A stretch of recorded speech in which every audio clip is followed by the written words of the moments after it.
And we don't talk about Bruno, no. You know why they ain't talk about Bruno and Encanto? Why the family didn't talk about Bruno? Because Bruno seemed like he always brought some bad news or something that they really didn't want to hear. Remind you of the word. When a prophet speaks, when an apostle speaks, an evangelist speaks, when one speaks as the word of God, it's not what everybody want to hear. They run from it, but it's something that's needed. And that's why they don't talk about the word like that. I'm not going to say talk about Bruno. That's why they don't talk about God like that. It's so many of us talking about God, but is we really telling the truth about God? How God work in your life? How God is removing people or things out of your life that you don't need? It's certain things that Bruno was telling them in that movie when you go watch Encanto. You understand why they wouldn't talk about Bruno, why the mama hated on Bruno, or why she didn't want Bruno to give a message. Because she didn't want our house to come down. She didn't want to lose nothing. Sounds like today, it's people that don't want to hear the word, but they need that word. And that word is the only thing that's going to help you. It's one that speaks in your family right now, that speaks as the word of God. That's a generational curse breaker. But you don't want to hear from him, or you don't want to hear from her, because we don't talk about them. We don't say nothing about them. We don't want to bring them up because we know what they doing is what God has purposed them to do.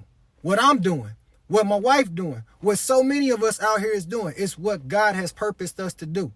We are purposed for this time and this day and time to help one another, to show them who God is. When we speak as God is speaking through us. Not that we are acknowledging ourselves greater or better than anybody else, any of those pastors that you follow or any of those other folks that you follow. Hey, follow who you follow, but don't make it about the man. Don't make it about that woman. Make it about God. Understand that when God is speaking, you gonna know.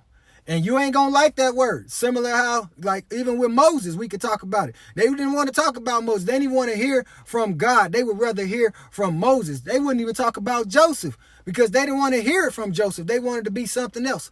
You can't decide who God uses or who he chooses. That's on God. That's on who the creator has created them to be. And there's nothing that you can stop it. There was nothing that they can do to stop Bruno from prophesying when you go watch Encanto. I'm telling you, man, go check it out. These words, these messages that's coming forth, is God speaking. It ain't me. It's God. I pray that y'all will come in and tune in on Saturday, the Sabbath, at 2:30 Central Standard Time. Y'all check me out on the page Pass the Knowledge 2468, or you might be looking at me on The Anointed Shepherd on YouTube. Whichever one that it is, man, a word is coming forth, and it's not for me. It's not for everybody. I mean, it's not for just me. It's not for just my family. It's for so many, and especially for these children. They need some real word. They need the truth. They need it to be broken down to them so they can dive back into the word just like you and me.